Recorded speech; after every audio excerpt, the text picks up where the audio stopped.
सभी दर्शकों को यथायोग्य प्रणाम आशीर्वाद। मेरी YouTube चैनल ज्योतिष एवं आध्यात्मिक समाधान में आपका स्वागत है। मैं विद्यानंद मिश्र, रेकी ग्रैंड मास्टर, पुजारी, वायुसेना मंदिर, बागडोगरा, ज्योतिष मर्मज्ञ। आज मैं आप लोगों के सामने एक बहुत ही सुंदर, ज्ञानवर्धक, रोचक और आश्चर्यजनक कथा प्रस्तुत कर रहा हूँ। यह कथा भगवान श्री राम और उनके अनन्य भक्त हनुमान जी की भी है। एक बार प्रवर देश के राजा सुकंत संत सभा में शामिल होने के लिए जा रहा था। रास्ते में नारद ऋषि मिल गए। ब्रह्मर्षि ने राजा सुकंत को पूछा कि कहाँ जा रहे हो। राजा सुकंत कहा कि मैं तो एक संत सभा में जा रहा हूँ। ब्रह्मर्षि नारद ने कहा कि यह तो बहुत ही उत्तम बात है, जाओ, लेकिन ध्यान रखना सभी संतों को प्रणाम अवश्य करना। तब सुकंत ने कहा कि ये तो आपने पहले ही मुझे बता दिया है। आपका कोई भी आज्ञा का उल्लंघन तो मैं कर ही नहीं सकता। तब नारद जी कहते हैं, लेकिन एक बात ध्यान रखना, विश्वामित्र को प्रणाम मत करना। तब सुकंत पूछता है, क्यों? वो भी तो प्रणाम के योग्य हैं। इनके नहीं, वो भी एक राजा थे, तुम भी एक राजा हो। अरे वो तो तपस्या करने के बाद ब्रह्मर्षि बन गए, तुम भी अभी संत सभा में जा रहे हो, तुम भी अगर तपस्या करोगे तो उनके समान बन सकते हो। तो उनमें तुम्हें समानता है, तुम उनको क्यों प्रणाम करोगे? और दूसरे उस जितने संत हैं सबको प्रणाम कर लेना। उसको भी ये बात ठीक लगी। वह गया, सभी संतों को प्रणाम किया, लेकिन विश्वामित्र को प्रणाम नहीं किया। ये विश्वामित्र को अच्छी बात नहीं लगी। विश्वामित्र सभा समाप्त होने के बाद सीधे अयोध्या राम दरबार में पहुंच गए। राम जी उस समय अपने दरबार में बैठे हुए थे। वहाँ जब विश्वामित्र पहुँचे तो श्री राम जी उठ करके उनके चरण वंदना किए, पाद्य आचमनी से उनकी पूजा की। अब पूजा करने के बाद उनको आसन पर बिठाया। अब बिठाने के बाद तब उनसे पूछते हैं कि हे गुरुदेव, मैं आपकी क्या सेवा कर सकता हूँ? तब विश्वामित्र जी कहते हैं कि तुम्हारे राज्य में एक गलत परंपरा शुरू होने जा रही है, संतों के अपमान का। राजा सुकंत सभी संतों को प्रणाम किया, लेकिन मुझे प्रणाम नहीं किया। तब भगवान राम पूछते हैं कि अब आपकी क्या आज्ञा है? इनको से दंड मिलना चाहिए। तब राजा के रूप में भगवान श्री राम उनके चरणों की शपथ लेकर कहते हैं कि कल सूर्यास्त वह नहीं देखेगा, उसका मैं वध अवश्य करूंगा। यह बात राजा सुकंत तक पहुंच गई कि मेरा वध करने के लिए भगवान श्री राम प्रतिज्ञा ले चुके हैं। अतः वह बहुत ही बेचैन हुआ, रोने लगा। भगवान से कौन बच सकता है? जिसको बचाने वाले भगवान श्री राम हो वही तो बच सकता है, और वही मारने के लिए तैयार है, तो उनको कौन बचा सकता है? वह बहुत बेचैनी से नारद ऋषि की प्रतीक्षा कर रहा था, इधर उधर घूम रहा था, उन्हें पुकार रहा था। नारद जी आ ही नहीं रहे थे, कहीं मिल ही नहीं रहे थे। लेकिन अचानक नारद जी प्रकट हो गए, नारायण नारायण करते हुए।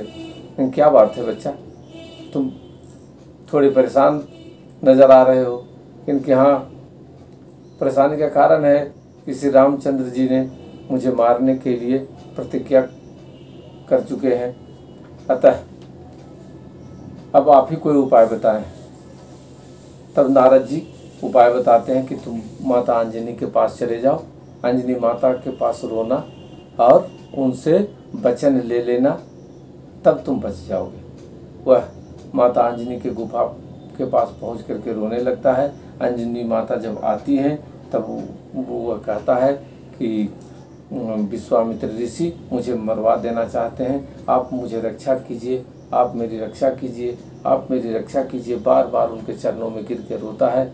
तब माता अंजनी कहती है कि ठीक है, मैं तुम्हारी रक्षा करूँगी, तुम चिंता न करो। और उसे गुफा के अंदर बिठा देते हैं और स्वयं बाहर बैठ जाती हैं। शाम को हनुमान जी जब राम दरबार से लौट करके आते हैं, माता को का चरण स्पर्श करते हैं, तब माता उनसे प्रतिज्ञा करवाती है कि एक व्यक्ति का प्राण तुम्हें बचाना है, हर सूरत में बचाना है। और सुकंत को सामने कर देते हैं। सुकंत उनके चरणों पर भी गिर जाता है। तब हनुमान जी कहते हैं कि ठीक है, मैं तुम्हारे प्राणों की रक्षा अवश्य करूँगा। और वो अपने इष्ट देव भगवान श्री राम के चरणों की कसम खा जाते हैं। तब उनको पता चलता है कि भगवान राम स्वयं उसे मारने की प्रतिज्ञा कर चुके हैं। अब वो तो उनको बड़े असमंजस में पड़ गए। अब कैसे वो भगवान राम से उनको कैसे बचाएं। फिर भी वो अपने मन में विचार करते हैं कि उनसे तो वही बचा सकते हैं, दूसरा कौन बचा सकता है। अतः सुबह सुबह उनके चरण वंदना के लिए जाते हैं और उनसे कहते हैं कि प्रभु मुझे आज एक वरदान दीजिए। भगवान राम पूछते हैं कि तुम्हें कभी कोई वरदान की आवश्यकता नहीं पड़ी, आज क्यों आवश्यकता पड़ी, क्या वरदान मांगते हो, मांगो। कि बस यही वरदान दीजिए कि मैं जब लगातार राम नाम बोलते रहूं और मेरे साथ कोई भी बैठ करके राम नाम बोलते रहे, तो फिर आपका बाण भी हम लोगों को कुछ न बिगाड़ सके। भगवान कहें बोले तथास्तु। अब हनुमान जी बड़े प्रसन्न हुए और वहाँ से चले, सुकंत को लेकर के एक जंगल में चले गए और सुकंत को बोले कि तुम लगातार राम नाम बोलते रहो, लगातार राम नाम बोलते रहो, बीच में तारतम्य न टूटे। जय श्री राम करते रहो, जय श्री राम करते रहो, लगातार करते रहो। और स्वयं भी अपने कर रहे थे। बीच बीच में वह डर के मारे पूछता था कि इससे बच जाएंगे। हनुमान जी कहते कि हाँ तुम पक्का विश्वास, दृढ़ विश्वास रखो और तुम बच जाओगे। और राम नाम करते रहो। अपने तो राम नाम जब कर ही रहे थे, हनुमान जी तो भाव से कर रहे थे और वो भय से कर रहा था, लेकिन कर रहे थे दोनों। राम जी उसे ढूंढने के लिए निकले कि कहाँ है सुकंत।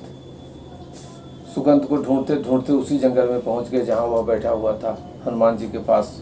और जब सुकंत को देखे तो बाण एक नहीं कई बाण चलाए, लेकिन सुकंत को कुछ भी नहीं बिगड़ा। अंतोगत्वा हुआ हनुमान जी के पास पहुँचे, कहीं कि इसको अलग करो, इसके वध करने के लिए मैं प्रतिज्ञाबद्ध हो चुका हूँ। उसी समय विश्वामित्र ऋषि वहाँ पहुँच गए। तब हनुमान जी कहते हैं सुकंत को कि अब क्यों देर करते हो, अभी भी उनके चरण में जाओ और गिर करके और उनसे शरणागत का आशीर्वाद पाओ। सुकंत विश्वामित्र के चरण में गिर जाता है, कहता है कि मैं आपके शरण में हूँ, मेरी रक्षा कीजिए, आपके शरण में हूँ, मेरी रक्षा कीजिए। विश्वामित्र भगवान राम को आदेश देते हैं कि राम इसे छोड़ दो, इसका जीवन। भगवान राम पूछते हैं क्यों।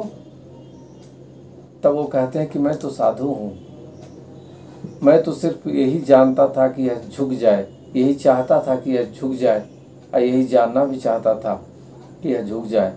मैं किसी का संहार नहीं चाहता हूँ।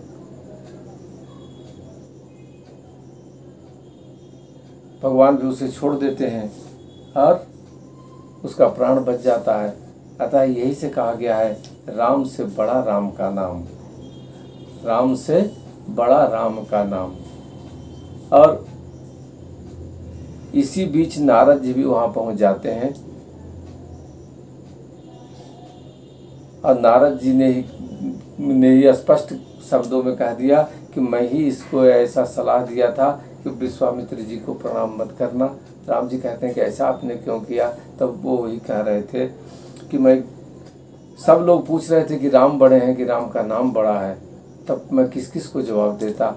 अब जो है पूरी दुनिया जान जाएगी कि राम से बड़ा राम का नाम, राम से बड़ा राम का नाम।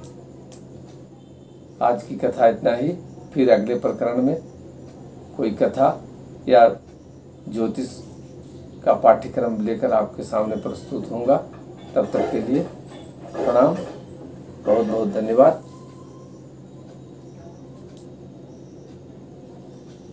बंद करो।